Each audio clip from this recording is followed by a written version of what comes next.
Some people don't cry. Not because nothing hurts, but because somewhere early crying stopped feeling allowed. They learned to hold it, to redirect it, to keep the surface calm while everything underneath continued moving. And most of them have been doing it for so long that they no longer notice how much it costs. Most people assume that children who are told to stop crying simply learn to be tougher, that the instruction builds resilience, a thicker skin, a higher tolerance for discomfort.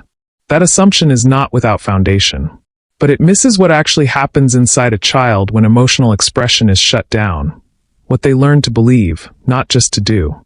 Being told to stop crying is rarely a single event. It is a pattern, repeated in moments of genuine distress, teaching something specific about the relationship between feeling and safety.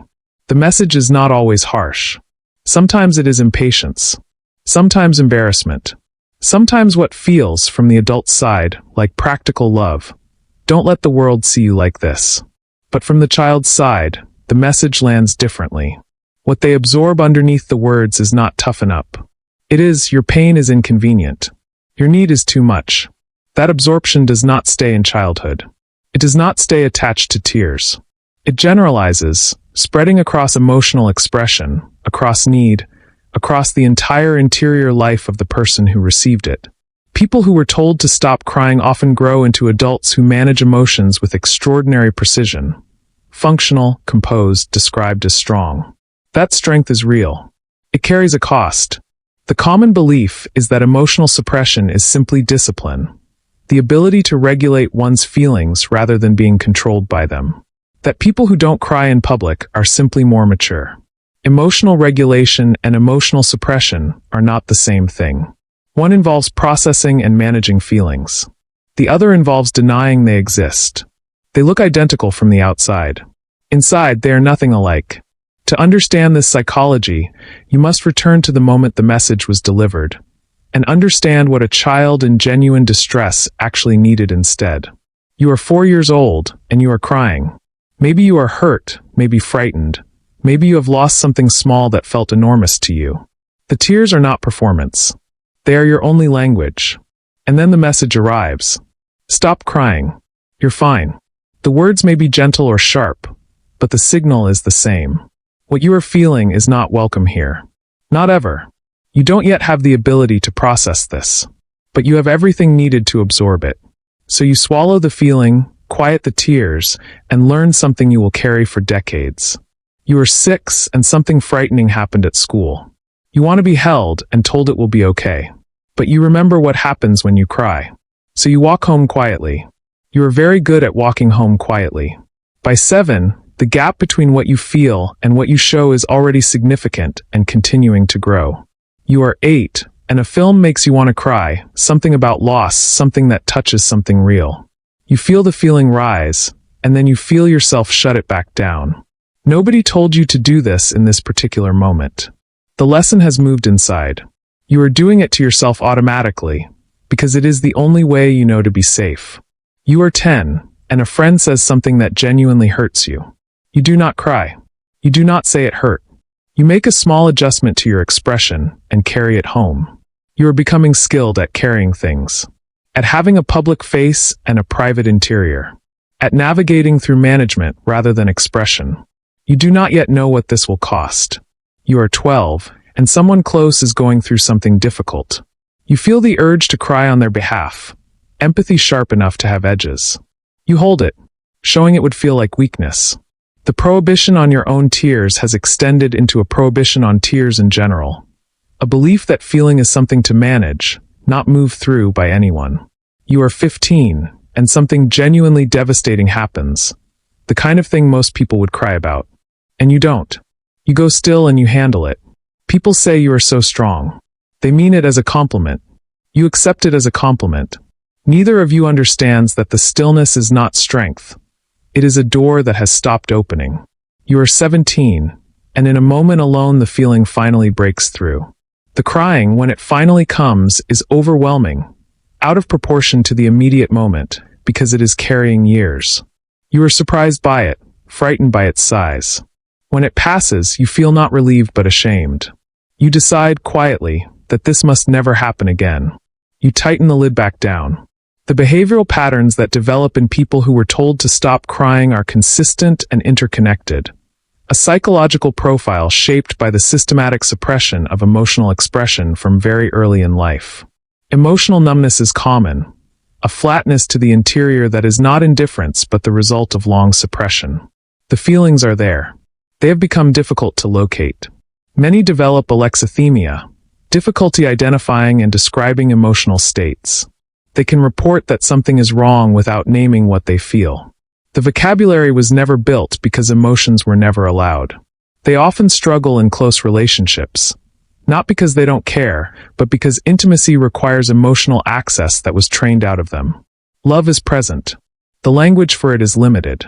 Their reaction to other people's crying is often complicated. Some feel uncomfortable, a conditioned response mirroring what was modeled. Others feel deep empathy, moved by others' tears in ways they cannot allow. Many are described as good in a crisis, calm, capable, composed. They are because crisis activates the mode they were trained for. Manage the situation, suppress the response, keep functioning. But after the crisis, they often crash. Suppressed emotion catches up in delayed ways. Exhaustion, irritability, physical symptoms, sudden intensity in contexts seemingly unrelated to the original event. Physical expression of emotion is often rerouted. What cannot come out as tears sometimes surfaces as tension, pain, or the body's insistence on expressing what the mind refused to process. They tend to intellectualize emotional experience, describing feelings analytically, at a distance, as if observing rather than inhabiting them. It is not dishonesty. It is the only language available.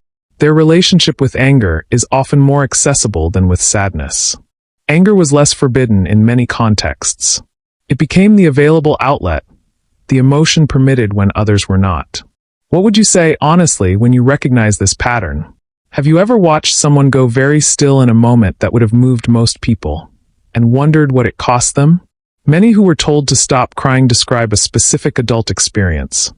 Watching something beautiful or sad and feeling a pressure behind the eyes that never releases. The stopped tear, the held moment. That stopped tear is not a failure of emotion. It is emotion with nowhere to go, told so many times, so early, that its expression is unwelcome. It has learned to stay put. The tragedy is not suppression itself. It is the isolation it creates. Feeling deeply in private while presenting a surface so composed that no one knows to ask if you are okay. The deepest cost, taking longest to name, is the slow erosion of trust in one's own experience. When feelings are treated as too much, you begin to believe they are.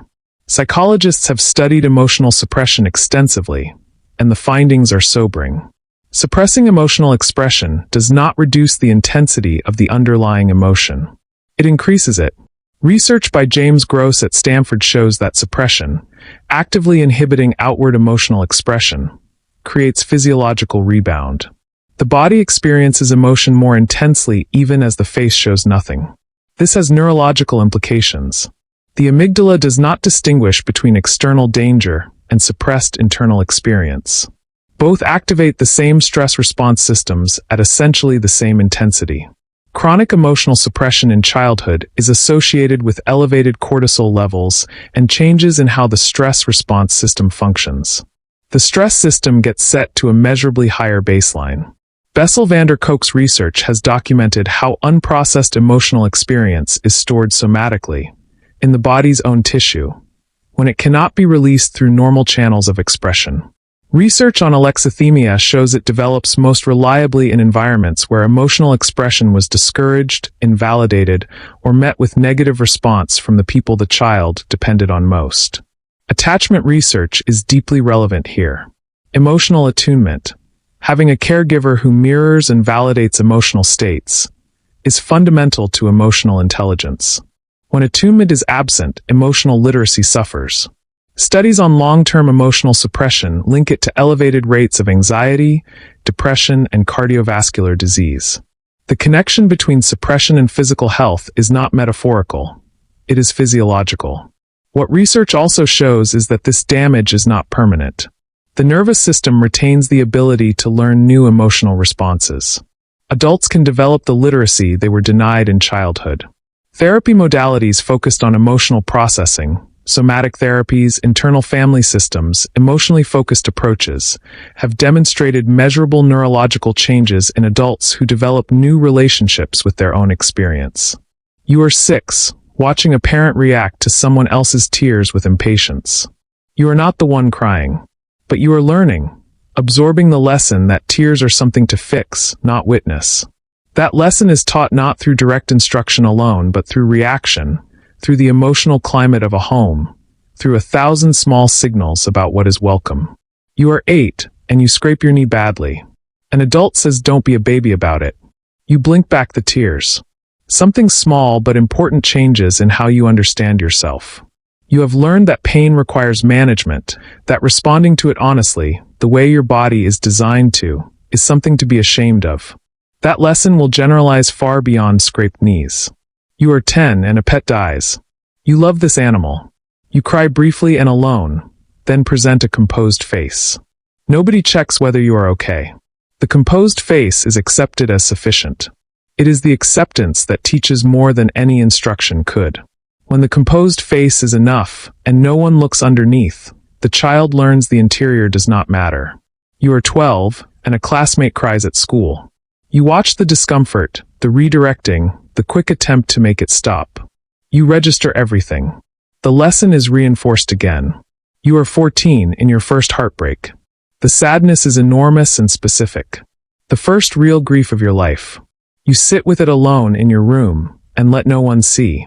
You deal with it the way you have learned to deal with everything, methodically, privately, efficiently. You are surprised by how quickly you are functional. Functional is not the same as healed. You are 16, and someone asks if you are okay.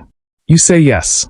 You have said yes so long it no longer feels like a choice, just the automatic response installed in childhood. The real answer is no. It has been no for a long time. But that language, the vocabulary of distress and need, was taken so early you barely remember ever having it. You are 18, watching people around you cry freely, at films, at songs, at goodbyes. They are not ashamed. They are not afraid.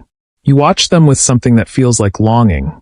You are 22, and your partner is emotional, expressive, open. You admire it, and it makes you uncomfortable in equal measure. Attraction, envy, and grief for something you cannot quite name. You are 25, at a funeral. The permission to cry is absolute. And you cannot. The mechanism is stuck. You stand there dry-eyed and feel profoundly alone. You are 28, in your first experience of therapy.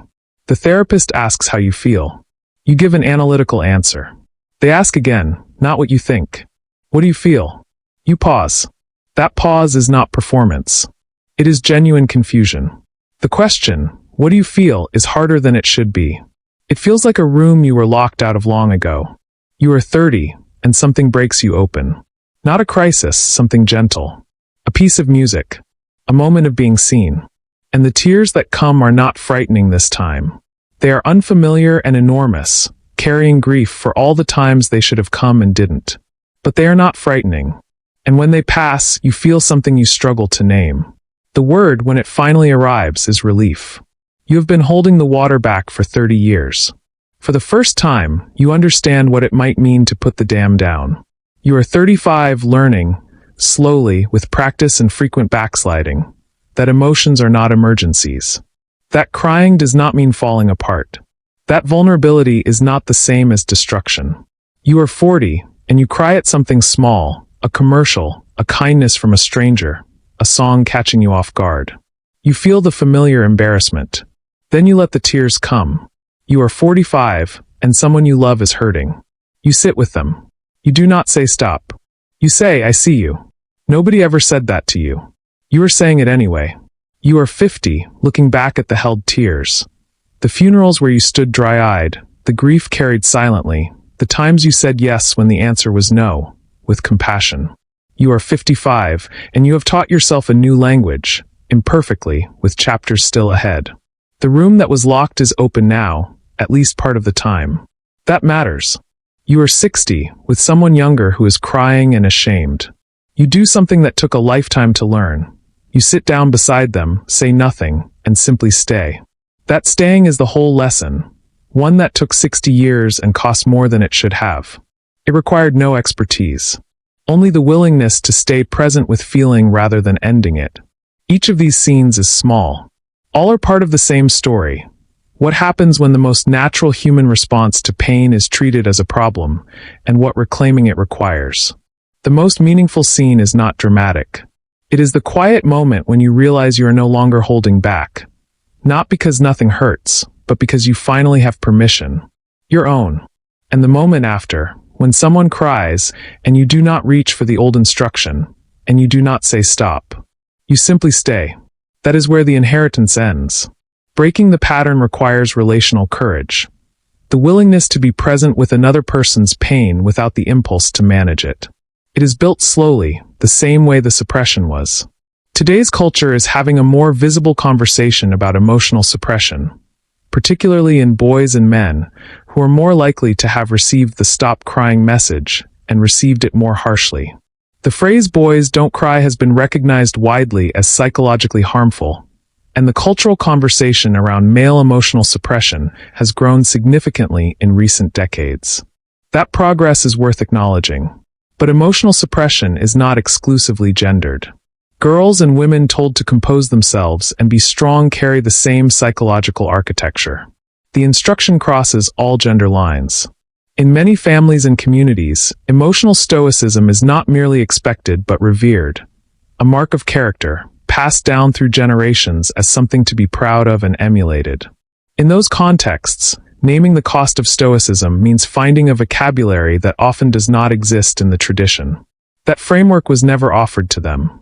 Modern mental health language, emotional intelligence, emotional literacy, can feel foreign or threatening to people whose entire upbringing was organized around the opposite values.